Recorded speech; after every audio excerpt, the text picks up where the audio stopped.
I do think that we are culturally a Christian country. I call myself a cultural Christian. I'm not a believer, but there's a distinction between being a believing Christian and being a cultural Christian. And so, I love hymns and Christmas carols, and um, I I sort of feel at home in the Christian ethos. I feel that we are a Christian country in that sense.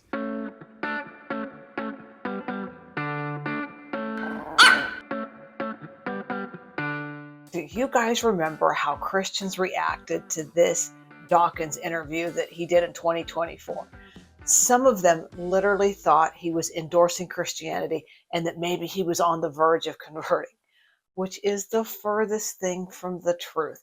Dawkins has said many times that he grew up as a nominal Anglican with parents who both of them, both his mother and father, were very scientifically minded. And when he would ask them questions, they would answer with scientific answers and not, you know, sky daddy magic stuff. So he had that going for him. And he also said by the time he was 13 or 14, he didn't believe in any of it anymore. So why did he say that? Why does he call himself a cultural Christian? And why do I just disagree with him? Now, before we get started, I'm going to say this. Richard Dawkins is way more intelligent than I am. That's just a fact. I'm average intelligence, bright, but he's way up here and I'm way down here.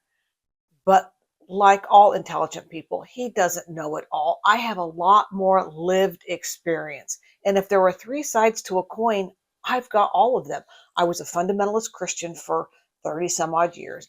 I was a liberal Christian for another 20 years. And I've been an atheist now for several years. So I have all of that. And I just think Dawkins is wrong. I don't think he understands the harm of even liberal Christianity, which is what he's talking about. Remember, he's in England. They have a much more liberal style of Christianity than we do in America. But today, let's talk about liberal Christianity and why I think it's really damaging. Because Dawkins was really never harmed by religion like people like me and probably you if you're watching this. He, I assume, just has warm and fuzzy childhood memories of, church potlucks and Sunday school and so on. I grew up in a very fundamentalist, rigid religion, and I have very warm memories of, Sunday school and Christmas caroling and summer church camp. So, I have those warm memories, but for me and for a lot of you, those warm, fuzzy memories, those do not outdo the long-term damage that was done to me. It's true that statistically, the number of people who actually believe in Christianity is going down, and I'm happy with that. But I would not be happy if, for example, we lost all our cathedrals and our beautiful parish churches. So I count myself a cultural Christian. I think it wouldn't matter if certainly if we substituted any alternative religion, that would be truly dreadful. If I had to choose between Christianity and Islam, I choose Christianity every single time. The other thing that I think Dawkins is worried about, and I can't really blame him, he's worried that Islam is going to, a real fundamentalist form of Islam is going to take over the, laissez-faire kind of Christianity that they have over in England. So, and I know a lot of people call him Islamophobic or whatever, and I guess you could call me that too, because I don't have any good thoughts about the Islam religion. You can call me a Christianophobic too, even a liberal Christianophobic. I don't like any of it. So I kind of understand where he's coming from that, but let's get deeper into the reasons why I am even a liberal Christianophobic. So, like, why? Why don't I like the liberal Christianity that I went into? I mean, after all, right, most liberal Christian denominations are most LGBTQ accepting. Some of them are even affirming. They don't usually take the Old Testament Bible stories like Adam and Eve and Noah's Ark as literal. Now, if you want to take them as literal, they're kind of okay with that, but they don't really teach that. So you can feel very sophisticated, that you can believe in evolution and you can believe in science, and you don't have to believe in a literal Adam and Eve and Noah's Ark. Those are allegories. Those stories are allegories. And I just remember how good I felt when I could unburden that. And that made me feel good for a while. So that leads me to the first problem with liberal Christian churches. Even though they have much better cultural positions, they still promote magical thinking. Like I said, the Catholic Church even believes in evolution, and the Methodist Church, they taught that, you could believe in evolution. And I think most of them, except for the real, like the Southern Baptists, still are creationists. But the mainline, more liberal ones, you can believe in all that. The crazy stories, the talking donkey and Adam and Eve, and those are all allegories. They're a moral of the story. What can you learn from that? And I remember the Methodist Church taught me that, Adam and Eve, we're all Adam and Eves. And so this is God's story to me and you. I'm Eve, and maybe you're Adam. And what can we learn from this story? But interestingly, they always taught that characters like Moses and Daniel, those were never treated as allegory.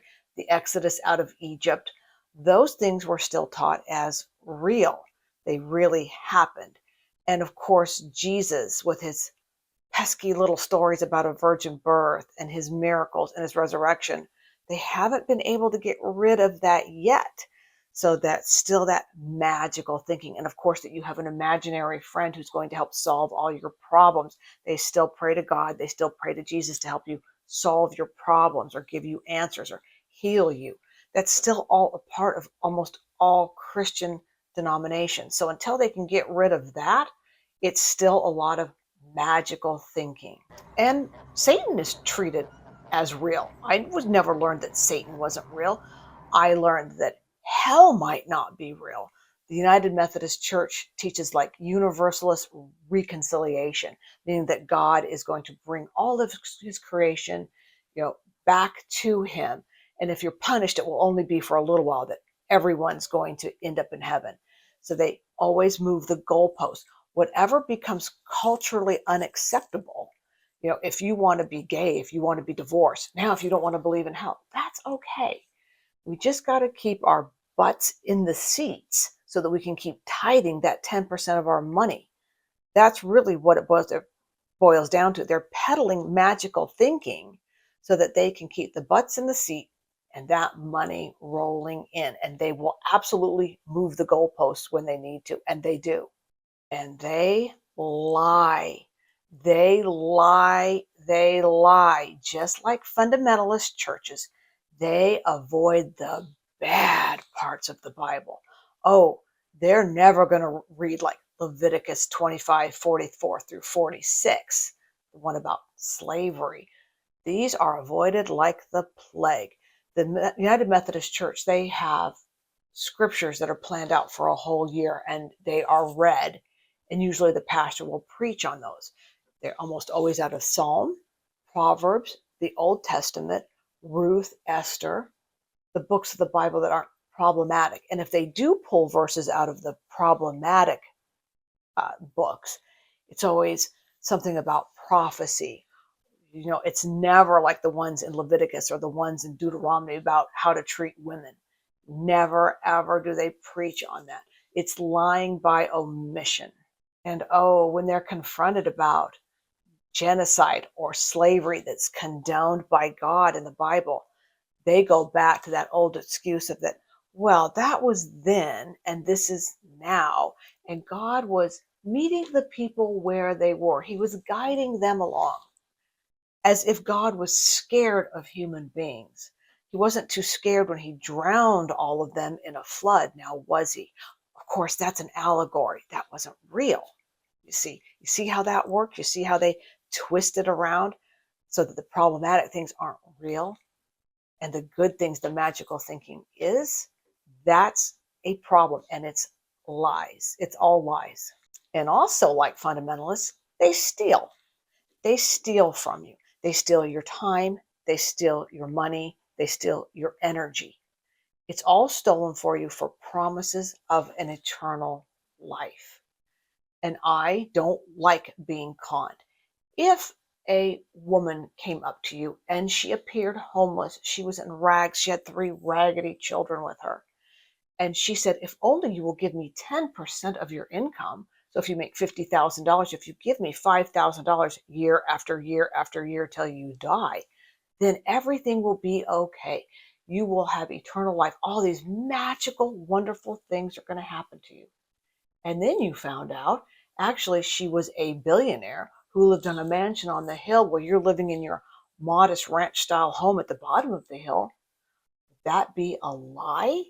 Yeah, it's the same thing. They're lying and they're stealing. That woman would be lying and stealing from you, just like the liberal Christian churches are doing to you. They're stealing from you. They're still stealing. It's no different than the fundamentalists. And all that money that they're taking to keep those church doors open, to build the churches, to pay the pastors and the staff, all tax free, of course, all of those, who knows, millions of dollars. I think my Methodist church, which had a couple thousand members in it, I think they brought in a few million a year in tithing, I believe. I used to be on the church board and I can't remember, but it was an astounding amount of money. You take that times the millions of churches in America that are, a lot of them a lot bigger, some of them smaller. Can you imagine the good that could be done for humans if, since the beginning of Christianity all the way to now, all that money, time, energy was spent on improving humanity instead of enriching the church? It's disgraceful, isn't it? Liberal churches also set people up for radicalization. Think about this. You're already steeped into magical thinking, right? You're already there. It's not a hard leap if someone who's a liberal Christian for them to go to fundamentalism. I know because I've seen it. Now, I happen to be a fundamentalist who leapt to liberal Christianity, and that does happen, but I bet you it's 10 or 20 to 1 that go the other way. Something happens, someone dies, they have a drug addiction, and they think that Jesus healed them. Because if you go to a revival service or something like this, you get all emotional, you get hyped up. Fundamentalists are much more emotional and hyped up than the mainline Christian churches are. So they just ramp you up with emotion, and it's not a hard leap if you're already into magical thinking to get radicalized into fundamentalism. That's the problem. It sets you up for that. So I just feel like it does so much harm. I'm sorry, I just can't agree with Dawkins. I think he's wrong.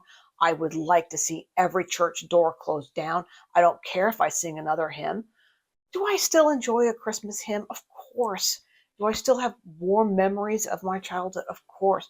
But it doesn't outweigh the damage that it does. We don't need Islam and we don't need Christianity either, Mr. Dawkins. So I just don't agree with you. But that's my lived experience. I don't know about you guys. I'd like to know. I always enjoy hearing your stories and how you grew up. So let me know in the comments. If you haven't yet, give me a like. It helps out the channel. Give me a subscribe. And I will see you next time.